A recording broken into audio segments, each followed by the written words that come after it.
Back in 1992, when I was 2 years old, Singapore was the first country that I ticked off my bucket list. Could you tell us what a hawker center is? The hawker center is the belly, I always say, of Singapore. I've heard stories where people have said that, at the hawker centers, the real trick is not washing the vessels. Yeah. Right? Yeah. In many ways, what you're getting in Singapore is Asia on a plate. Yeah. Because you have all these different influences colliding to create something that you truly don't find anywhere else. See, I'm watering. My mouth is watering now. Food really takes us places, and food reaches places like how Singapore is a multicultural society and evolved society when it comes to food.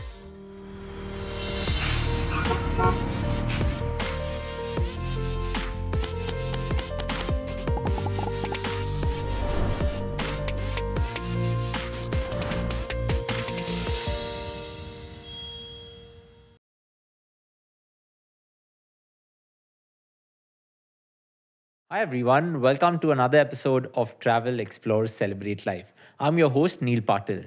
Now today we are traveling to Singapore, and I think back in 1992 when I was 2 years old, Singapore was the first country that I ticked off my bucket list. Now 43 countries hence, it still is very close to my heart because I think if I have to count the number of times I've been to Singapore, it would easily be more than 30 or 35 times. So today we have a very close friend of mine, a person who's already been on this podcast before, Renjie. Renjie, welcome to Travel, Explore, Celebrate Life. Neil. Of course, people have seen the previous episode with you and Sunila, but just for people who are new to the podcast, tell us a little bit about yourself. So my name is RJ. Renjie is my full name. And I've been in Mumbai for just over 2 years now, which seems incredible to say. It's felt like a lifetime in a great way. But I oversee the Singapore Tourism Board's operations in West and South India. And I head up the office here. And it's just been an incredible time, I guess. Well, you mentioned that it's just been 2 years, but whenever I talk to you, whether it's in a work setting or in just like our different conversations that we have over the weekends or something like that, it just feels like you've been in Mumbai more than I have because you just know so much about Mumbai. You just know so much about the culture here. Well, okay, I think for how much you travel, that's probably for sure. It does feel that way. But no, I mean, I think Mumbai has a way of kind of drawing you in, And I think there is something to be said for the fact that everyone in this city is kind of just like doing their own thing, and everyone's just a Mumbaikar in that way. So very happy and very proud to be a Mumbaikar. So when you're missing home, what are some things that you do in Mumbai? Wow, that's a good question. First of all, the sea definitely helps because Yeah. Singapore is an island, and we're obviously a very built-up city, but you're never really too far away from the sea. And I think in that way, Mumbai is identical. And then I think the other part of it is eat, right? There's something universal in the experience of stuffing your face. And so, I mean, I guess, and I think particularly for me, where food drives so much of who I am, and as Singaporeans, it drives so much of our identity. I think that's something that always kind of connects me in many ways to home. Yeah. Awesome. So you mentioned food, and that's our focal point of this episode because Singapore's got a lot to do with food, and all of my trips there, and my longest trip to Singapore was a 7-day trip, and my shortest trip to Singapore was when I went with Singapore Airlines just to Changi Airport. Yeah. It was the introduction of a new aircraft that was coming in, ate at one of my favorite places at Changi Airport, and came back. So that was maybe a 6 or 7 hour trip.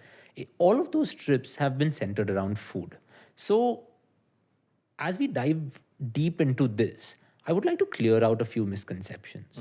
The first one is, of course, I like my seafood. I like my meat. And since the first time I went to Singapore, people always used to say that Singaporean food is basically for non-vegetarians. I don't think so. And I'm sure you also don't think so. But why is that? Break this myth for us. So I will say it's a valid question, right? Because I get that a lot too. But we obviously bring a lot of people to Singapore who are vegetarian. And I think what it is for me, if I were to break it down, a bizarre phenomenon is that there's not a lot of awareness, I think, right? And there is a lot of fear. Sometimes it is also a language thing, in the sense that, okay, so, and the reason I say all of this is because actually, when you walk into any restaurant in Singapore, I wouldn't say any restaurant, most restaurants in Singapore, when you walk into any hawker center in Singapore, there are going to be vegetarian options, right? Whether they're signposted as vegetarian options is a different thing altogether. So I think a lot of people don't necessarily realize when they look at a shop or when they look at a restaurant menu that there are vegetarian options, because on the front, unlike here in India where it's very well signposted, we don't necessarily have like the green circle. green dot, right? Exactly, Yeah. right? And sometimes I do wish that there were like a green dot just to like assure people that, hey, we do have vegetarian options as well. But again, when you go to any hawker center, you will find plenty of vegetarian, options. When you go to restaurants, you will find, and the reason for this is actually pretty simple, right? So, okay, first off, Singapore is a multicultural society. I think that's sort of pretty well known, and there's a big Tamil population in Singapore. Yep. So obviously there are a lot of South Indian vegetarian options, phenomenal options that you have in Singapore. What a lot of people don't realize is that the Chinese community in Singapore also has a very long tradition of vegetarianism. So for instance, my parents are Buddhists, right? And twice a month they observe vegetarian diet. So that's on the 1st and on the 15th of the lunar calendar. Okay. And so again, when you go, for example, to a hawker center on the 1st or the 15th of any month, you'll see a very long line forming of specific stalls, right? Yeah. Around specific stalls. And it's because they sell vegetarian food. And there's a whole, cuisine built around Chinese vegetarian, Buddhist vegetarian, cuisine. And then with the Malay food, which is the indigenous food of Singapore, obviously a lot of it is built around seafood, a lot of it is built around meat, but also, I mean, the heart and soul to me of Malay cuisine, of Malay Southeast Asian indigenous cuisine is really built on herbs, on spices, on things that are foraged in nature, and that forms the backbone. And so you do also end up having a lot of vegetarian options. So absolutely, like the one most bizarre myth about Singapore is that there are no vegetarian options. And so I always take great joy in bringing my vegetarian friends to Singapore and having them go, are you sure about this? And then actually them falling really in love with that. So, like, of course, anyone going from India to Singapore researches and knows that, okay, there is a place or a neighborhood called Little India. Yes. And there are many South Indian options out there. Yes. But if I were to ask you, what are 5 things that you would recommend to a vegetarian visiting Singapore, 5 foods to eat, Yeah. which are not Indian or like South Indian food? Like what comes that to are your mind? vegetarian. So, okay, only 5? Well, let's start like that. Okay, so I will say if we were to like scope this out, there's of course going to be your like very contemporary like vegan cafes. Yeah. But let's take that out of the equation. We're talking about like straight up Singaporean food, right? More fun food. More fun food. They're all fun in different ways. Let's just put it that way. Again, like on the 1st and the 15th of every lunar calendar, my parents usually will buy breakfast for us, right? And they'll bring it back from the nearest hawker center, the nearest wet market that they go to near our family home. And it's usually vermicelli. So it's stir-fried vermicelli. We call it bihun. In noodles? Thin noodles, thin rice noodles, and they're stir-fried in a very sort of light way, soy sauce generally, with a little bit of garlic, a little bit of, actually barely any garlic. But the main thing is the vermicelli is really just a vehicle for essentially the toppings and the like additional things that you can put on it. And, I think because it's such a long tradition of vegetarianism, there's a whole lot of different ways of replicating the textures of meat, or oftentimes not even attempting to replicate the textures of meat, but using different like plant-based protein sources, very, very traditionally like soy protein, gluten protein, to form these different like essentially accompaniments that you eat with your vermicelli, right? I will say like a couple of the other options. I love a dish that we have in Singapore called Kueh. Again, a breakfast dish. What's it called? It's called Kueh. Kueh. Kueh. And it literally translates to like water cake. Okay. And it's essentially a steamed rice flour pudding. Yeah. And it's topped up, so very, very delicate, wobbly, soft. They unmold it from the little molds and they put it onto your tray. And it's topped up with a preserved radish, almost like a chutney, right? Okay. And this radish is fermented. It's daikon radish, which is muli, and it's salted. It's a little bit of sugar added to it, and it's just left to hang out for a month, 2 months, right, until it darkens into this really flavorful, really sort of rich, nutty kind of a pickle, I guess. They chop it up and then they stir fry. They fry it down in shallot oil. So incredibly flavorful, incredibly like savory, unctuous, and it pairs so well with that sort of really like delicate rice pudding below. So that's called Chwee.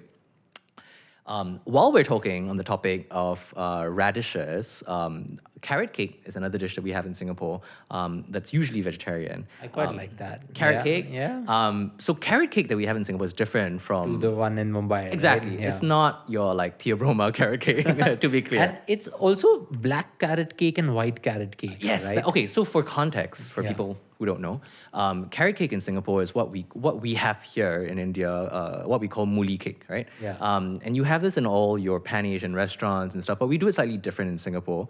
And so the carrot in carrot cake actually refers to radish, to daikon radish. Not like the orange carrot. No, it's a semantic thing because in Mandarin, which is, again, this is a Chinese dish, but in Mandarin, daikon radish is called luobo, which is the same word for carrot, which is hong luobo, right? So it's essentially like the difference between a radish and a red radish. So anyways, long story short, semantic confusion. We call it carrot cake. People are always really confused. I tell them, no, there's, egg, but not in the way that you think it is. It's literally stir-fried into an omelette. But anyways, what I was going to say was vegetarian options, when you have it in its original form, it's just daikon, it's rice flour, it's water, and it's just incredibly flavorful just because of the daikon, right? So carrot cake is something that I really, really enjoy. Those are three. So let's stop there. Let's stop there. Because the meat lovers and the seafood lovers will of course be wondering, like, we are waiting for our suggestions. But Renjie, you mentioned hawker centers, right? And of course, you and I know what hawker centers are. Here in India, a hawker is anyone who's probably selling peanuts on the road, maybe corn on the cob, or just selling sweet potato with the masala that we get, right? A hawker center in Singapore is quite different to that. Yes. So often when someone hears about hawker centers, and I would say that Veena World is a travel agency, right? Anyone recommends that, okay, you should go to a hawker center, the instant reaction comes that, no, I don't want to go to a hawker center. I'm going to Singapore to really enjoy stuff. Why would I go to a hawker center, right? You want to live it up. So I feel that this is also a big misconception. Yeah. So could you tell us what a hawker center is? Yes. And what is the history behind these? So I'll start with the history before kind of getting to what it is today. But the history is that Singapore, for much of our history, modern history, had a lot of street food, right? We still do have a lot of street food, but back in the day, pre-1960s and 1970s, street food used to actually be food sold on the streets, right? By itinerant sort of vendors who would go up and down, and you see these old images of Singapore where people are carrying these fantastic contraptions on their backs, essentially mobile, like stoves, little on a bamboo pole, things that essentially are meant to, be put together and stir fried in a very modular sort of cooking process that can be served up very much like how it is in India, right? Yeah. And in the 1960s and 1970s, the government had decided to go on a whole process of essentially getting these vendors off the streets and into food centers. It started off as reasons for, sanitation, to make sure that the streets were, I guess, easy to navigate. There was a lot of construction renovation going on there, so I think a lot of that was tied to that. But what they did was then to put these hawkers essentially into food courts. What everywhere else in the world people call food courts, we call hawker centers. Precisely because these are people who were on the streets, they're peddling street food, and have now been put into these hawker centers. Now, what's fantastic about the hawker center are two things. First, in Singapore, you're never too far from a hawker center, right? Yeah. And that's by design. Okay. Because every neighborhood will have a big hawker center. And then every sub-part of the neighborhood, wherever you are, will have a smaller hawker center. And then every sub-part of the neighborhood will have its own local coffee shop, right? So it's very much an institution for Singaporean life. And the other wonderful thing about hawker centers, I'll make that three wonderful things. The second wonderful thing about hawker centers is that because it's so ubiquitous, it doesn't matter whether you are a billionaire driving up in your Mercedes-Benz Or, someone who's like, whatever, working a long, hard day, in your job, salary job, going home before you get hop on the bus, it doesn't matter. The hawker center is the belly, I always say, of Singapore, because it's truly the great equalizer in that, when you eat at the hawker center, you essentially eat at these communal tables, and the stalls are all self-service stalls, right? So you go order, you get your food, you bring it back to the table, and you can be sitting across the table, depending on how big the table is, with just your friends and family, or you could be sitting across the table with like a wealthy billionaire tycoon, and it doesn't matter, right? Because everybody in Singapore loves their street food. Everybody in Singapore is powered by street food and the kind of food that we have. And I just think that's such a fascinating mix, because when people think of Singapore, they think of skyscrapers and they think of Michelin-starred restaurants and the world's 50 best and the Asia's 50 best. But really, if you ask me, what is the blood and the soul and the spirit of Singaporeans, it's really the hawker centers, right? The third wonderful thing about hawker centers, if you ask me, is that, again, because they're hawkers, they're not going to be selling more than a couple of dishes per stall, right? So a hawker center can have anywhere between, let's say, like a really small coffee shop has maybe 10 stalls if you're lucky, right? But a big one, like Maxwell, like Newton, they have upwards of like 150, 200 stalls, right? So they're massive, massive centers, they're food centers, right? But if you go to each stall, you'll notice that actually each of them are only making 2 dishes, maybe 3 dishes at most, because of the history as hawkers, right? When you're on the streets, you're not necessarily able to have a full menu. You can't do like Pan-Asian plus, chaat plus anything else, right? So they're actually only doing 1 or 2 dishes that they specialize in. But what that means is that whatever version that you're having is probably the best version of any given dish that they've made their entire lives, because they've spent their entire lives, day in, day out, perfecting that dish. And a lot of these hawkers are heritage hawkers, right? Where they've truly been doing it for generations at this point. And I always just think that that's such a spectacular thing to see and to just experience up close. I've often heard that I'll come to the misconception of Singaporean food being Singaporean food, where it's most Chinese food.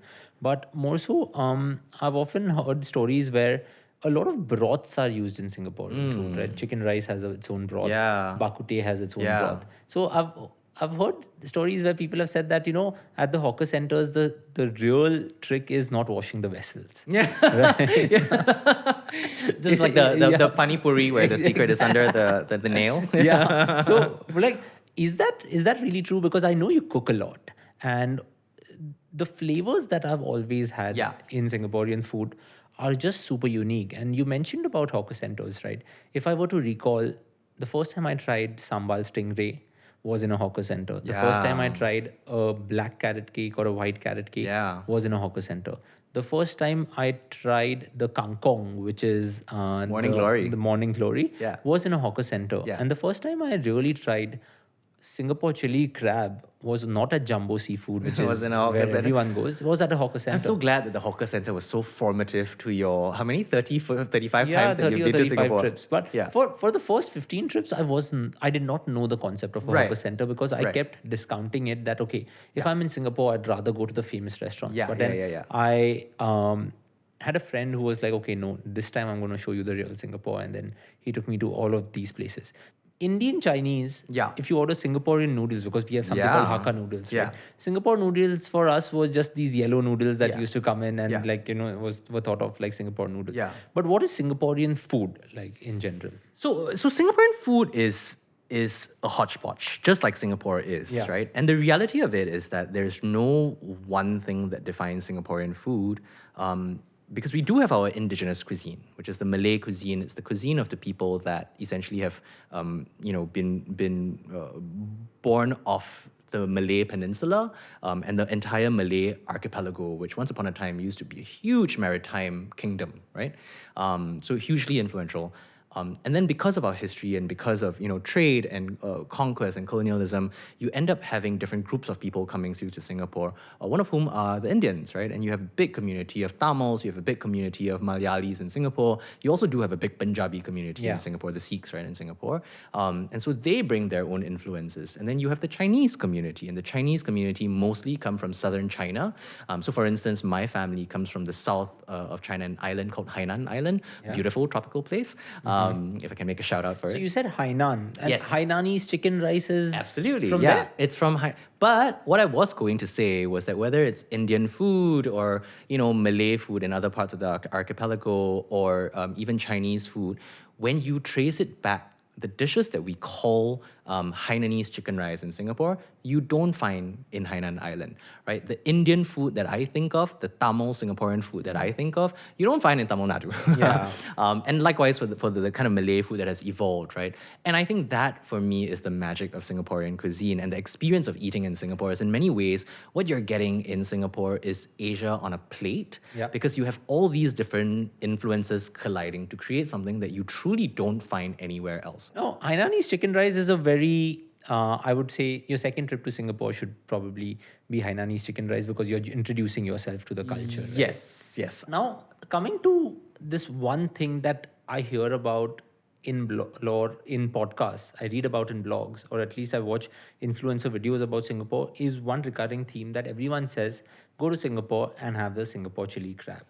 Right? I personally prefer the Singapore black pepper crab over the chili Ooh, crab. yeah. But tell us, why is the chili crab so famous? Yeah. And what's the story behind it? So I will start off by saying that if you like black pepper crab, I think the pro move, the next time you go to Singapore, you should try white pepper crab. White pepper crab. Exactly. Okay. Right? So the black pepper crab is like big, bold, like unctuous, kind of smoky flavors from the black pepper. But then there's a white pepper version that's a lot more restrained, Okay. and where you taste a lot more of the crab. And so that's my like hot insider tip. Okay, you heard it Would I here find first. it everywhere? You find it nowadays in most places. Some places do it better than others. The one that I love going to is this place called No Signboard, and it's a big seafood restaurant. They've got a couple of locations, including a couple of really nice ones. And again, you can have that, whether it's like Dungeness crab or Sri Lankan mud crab or flower crab, but really like. See, I'm watering. My mouth is watering now. That's really my favorite. Back to chili crab, I think that's an interesting point. I've asked myself that question many times. Why, we've come to decide and regard chili crab as our national dish. And I think my conclusion is that it's a really pretty dish. It's pretty cool to look at, a giant crab floating in, like a giant puddle of sauce with like egg floss in it, and then the fried mantou on the side, which is like the fried sort of soft pillowy buns, Yeah. deep fried to a brown crisp. It's a delicious dish. I do personally also prefer like the pepper variations of it. But the origins of it is actually really interesting. And again, it's one of those stories of a dish that has morphed over time, which is very Singaporean in its own way, because it starts out with belado. So belado is a very, very Malay way of cooking chilies into a paste. And again, it's one of these rempas, right? A spice paste that is used for a whole variety of different dish applications. And it's essentially garlic, it's ginger, it's galangal, which is the blue ginger.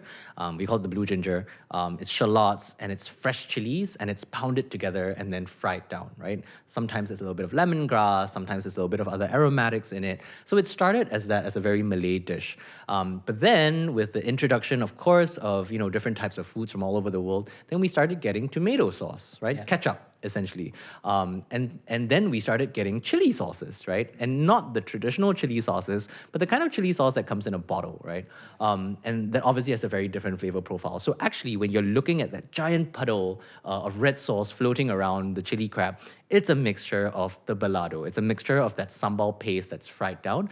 It's a mixture of the chili sauce. It's a mixture of ketchup, tomato ketchup, and then egg sort of mixed into it for this beautiful sort of streaked appearance. But yeah, again, I mean, this is the kind of dish that started out as a very, very traditional sort of fisherman's dish in the Malay archipelago. But then over time, because of different influences that have come in, because of globalization that have come in, the dish has really transformed into what it is today.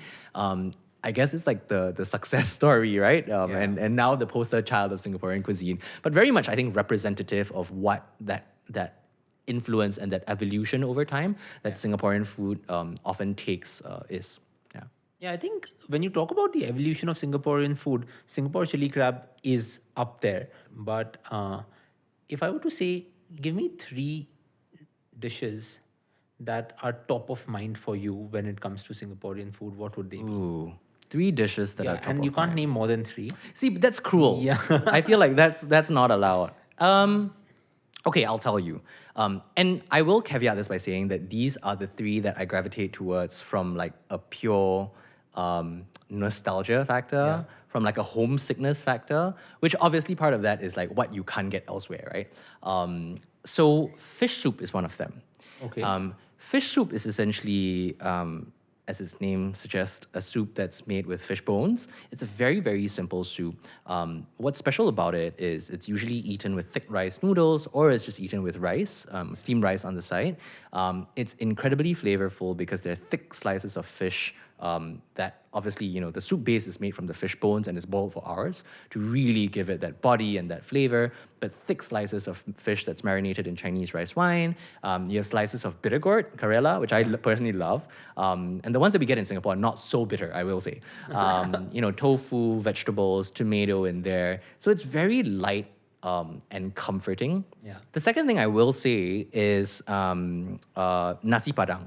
Yeah. So nasi padang is a Malay cuisine, and nasi means rice, and padang is actually a place in Indonesia, right? And so Singapore, really, if you look at the entire map of what used to be the Malay kingdom, we're right in the center of the Malay archipelago, the kingdom. It's a maritime empire. And so a lot of different groups of Malays used to pass through Singapore. I mean, Malay was essentially a language, right? Yeah. And so there were many different types of, communities that all spoke Malay as the lingua franca. And the Padangs are one of them. But what's really special is essentially Nasi Padang is a rice and curry kind of format of a dish, right?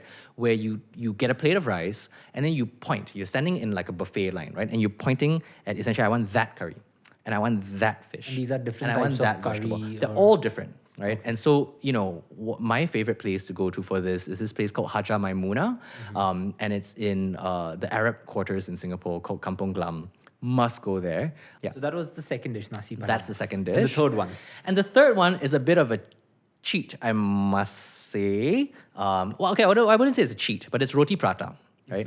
And roti prata is essentially, in Kerala, you have like Malabar paratha. Yes. So it's essentially the same thing. And we call it roti prata, which is, I know, very confusing for people here. When I came here, I kept telling people. An Indian travels to Singapore, they're like, what? Roti prata? It's like you can't have both in the same dish.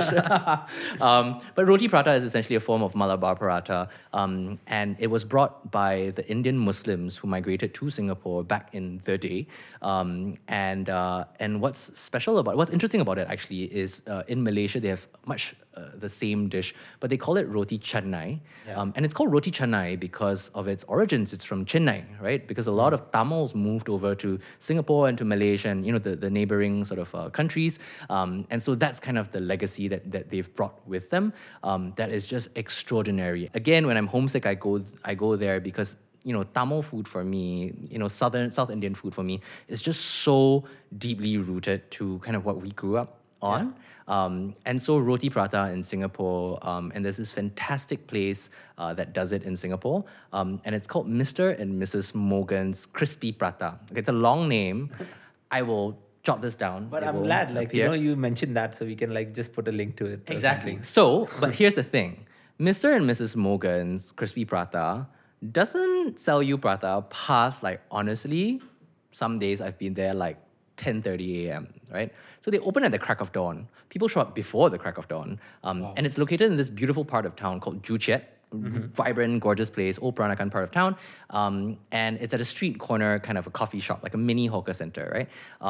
Can't be more than 4 or 5 stalls in the hawker center, in that coffee shop, and they're one of them. But the long lines start forming before sunrise, right when they open. And essentially, they're ruthless. There's no pity, right? If they run out of roti prata for the day, that's it. You're done. No amount of puppy eyes is going to get you an extra, prata, confectionery out of nowhere, right? But what's special about their prata is that it's really done super crispy. So you know how the Malabar paratha, it has some crisp to it, but it's about the flaky layers, it's about the textures of the chew and so on. There they've taken it to the next level of crispiness. So it's almost hard seared on the tawa. until it's super crispy and it's like just shatteringly crisp in your mouth. But you have all these different layers as well, and you dip it in like a fish curry or a chicken curry or like an egg curry, and it's spectacular. It's The next time spectacular. we are in Singapore together, we should probably I know. make a trip. We've spoken a lot, Renji, and I think next year, if I have read it right, it's going to be 60 years to India and Singapore relations, Yes. right? Yes. And both of us are working on something unique, a Very new exciting. series of 60 things that we can really talk about in Singapore. Yes. So I'm probably going off script right now, and I've also not told you or any of the podcasting team at Veena World about Right. this that I'm going to ask you. But I thought I'll do a rapid fire with you. Okay. Okay. Let's do A this. rapid fire of food. Okay. Okay. I'm just going to name an ingredient, and you have to just tell me 1, 2, or 3 dishes that come to your mind. Oh, when that's it comes to hard. that, That's okay? hard. You're testing me. It is. I am testing you, but Okay. I thought, like, this would be a good time to probably end the episode with, but also give our listeners a small teaser of what we are bringing to them probably fine, soon. fine. Okay, Bring it on. So let's start with the basic thing: rice. What are some dishes? Without explaining them, just name a few dishes. So we've talked about chicken rice. Yes. We've talked about nasi padang. Yes. Rice is so critical to that. And then honestly, like biryani in Singapore. Okay, biryani Yeah. in Singapore. All right, we'll probably do a fun thing on that. We have to, Noodles, yes. Char kway teow. char kway teow. Yes. No elaboration needed. No elaboration Okay. needed. Hokkien mee. Hokkien mee. Okay. And mee soto. Mee soto. Yes. Okay. Mee soto. We'll get into that a little later. I like Now, this. I like this, like ideating on the go. Let's come Okay. to tofu. Okay. Oh, tofu. Yes, tofu. Tofu is an interesting one. So, tahu goreng. First Okay. thing that comes to mind. And then a variation of tahu goreng, which is tahu goreng telur, Okay. which is we'll explain at some point. Well explained at some point. We'll explain at some and point. one more tofu dish. And then like this dish that we have called tiepan tofu. Okay. Yeah. Just let's leave it at that. Okay. When it comes to dessert, I'll just say dessert and ice cream or Easy. something. Yeah. Chendol, Okay. ice kacang, Yeah. and cheng teng. Chengtem. Yes. Okay. Chicken. Wow. See, chicken is hard because there's so many chicken Yeah. dishes. I'll give you 5 then. Okay, not 3, but Okay. 5. Okay, 5 chicken dishes. Ha chang kai. Okay. No need to try and pronounce it. Yeah, no That's need fine. to try. We are going to research about this. Yeah. So ha chang kai is one. Yeah. And then I think chicken rice we've talked about. Yeah. I will say like a variation of how that is used is curry noodles in Okay. Singapore with poached chicken. So that's again a spectacular thing. Chicken 65, which the version that we have in Singapore is slightly different. More to come on that. And then one more. Okay, I have 2 dishes in mind, and I'm trying to. Just name them. Like, we'll not talk about them. One of them is called ayam penyet. Okay. Indonesian in origin, but by now I think very much a fixture of Singapore. And the other is a ramly burger. Okay, a Chicken Rami burger. burger. Okay, interesting. Prawns are very famous in India. Prawns in Singapore. 3 dishes. Salted egg yolk prawns for Okay. sure. Laksa, but not for the reason you think, right? Okay, laksa curry. Like, Laksa yeah, curry. Yeah. And then, this is a hard one. One more prawn dish. This is one place that does this really, really well, and it's a prawn like noodle broth soup situation. Prawn noodle broth soup Yes. situation. Okay. Yes. Fish. Steamed fish Yeah. is very, very straightforward and like my go-to. Fish head curry. Oh my Fish god. head curry. Okay. Amazing. And then like ikan bakar. Ikan bakar. Okay. Yes. And finally, one last thing. We Yes. love dumplings in India. We love momos Yes. and we love dim sum. Yes. So 3 types of these like that come to your mind. Okay, 3 types of dumplings. Gu chai kueh. Gu chai kueh. Gu chai kueh is actually pretty good pronunciation. Spot on. Gu chai kueh is one of them. Am I allowed to go sweet? Yeah. Sweet dumplings. So onde Onde onde. is another one of them. Yeah. which is pushing the boundaries on whether it counts as a dumpling or not. The third one is Hakka abacus, yam abacus. Awesome. Hakka yam abacus. Yes. Abacus, yeah. Awesome. Why is durian not allowed on trains in Singapore? So okay, have you eaten durian? I have eaten durian. What do you but think of durian? It's an acquired taste. Yeah. Yeah. Yeah. So I feel that whenever people say it's an acquired taste, they actually really mean it's kind of weird. It is weird. Yeah. Okay. So I will say that for me, having grown up around durian, Yeah. I don't necessarily smell the weirdness. Yeah. But I get it Yeah. because it's a very strong dish. It's a very strong fruit, rather. Yeah. And it's like, you know, if you've opened a durian on one end of the public train, Yeah. like one carriage, right where the driver is, all the way on the other end of the train, you can smell it instantly. It's that strong, right? I love durian. Actually, it's one of the things that I really miss while I'm here. But I will say that for the people who don't like durian, it's hell for them during durian season, which is ongoing right now. And it's a huge thing in Singapore to eat durian during durian season.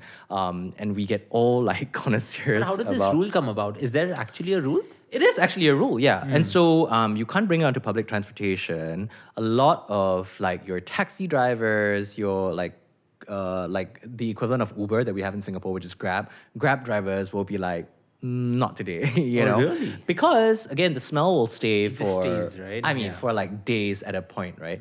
And one of my favorite memories of durian, actually one of the things that I look forward to in a weird way most to durian season is, you know, whatever, during durian season, we'll eat like a couple of times, right? You know, have durians a couple of times. But for the entire season, everything that you have tastes like durian because your fridge ends up tasting like durian, smelling like durian, right? And everything that I'm talking like the rice that you put in, the ice cubes that you make in the ice compartment, you know, the vegetables, everything smells like durian.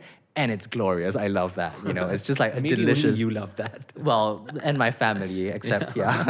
I mean, it's really, I think, like you said, it's an acquired taste. I accept that. But to me, really, nothing says home more than just like a durian stall sitting by the side of the road and cracking open one. It's just amazing.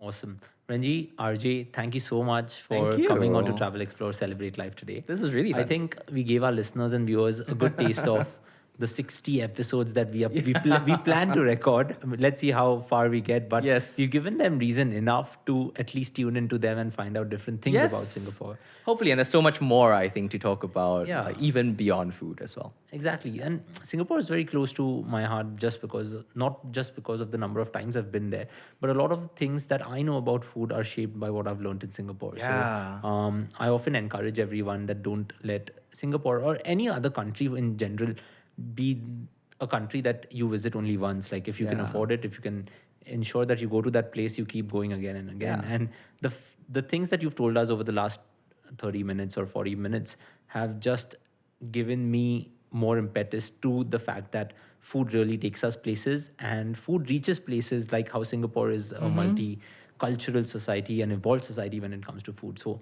thanks a lot. And like, we hope to see you on Travel, Explore, Celebrate Life soon. But more so, at some point, we'll probably go to Singapore and record one of these. So that'll be more I think fun. that's a great idea. Let's do that. Awesome. Thanks a lot, Renjie. Listeners and viewers, that's it on today's episode of Travel, Explore, Celebrate Life. We hope you enjoyed this deep dive into Singapore. I'm sure we missed out a lot of the dishes in spite of the rapid fire that we may have done. But if you think that we missed out on some very notable ones, tell us in the comments below because we would love to hear about it. And if you like this episode, tell your friends about it too. Until next time, keep celebrating life. Bye.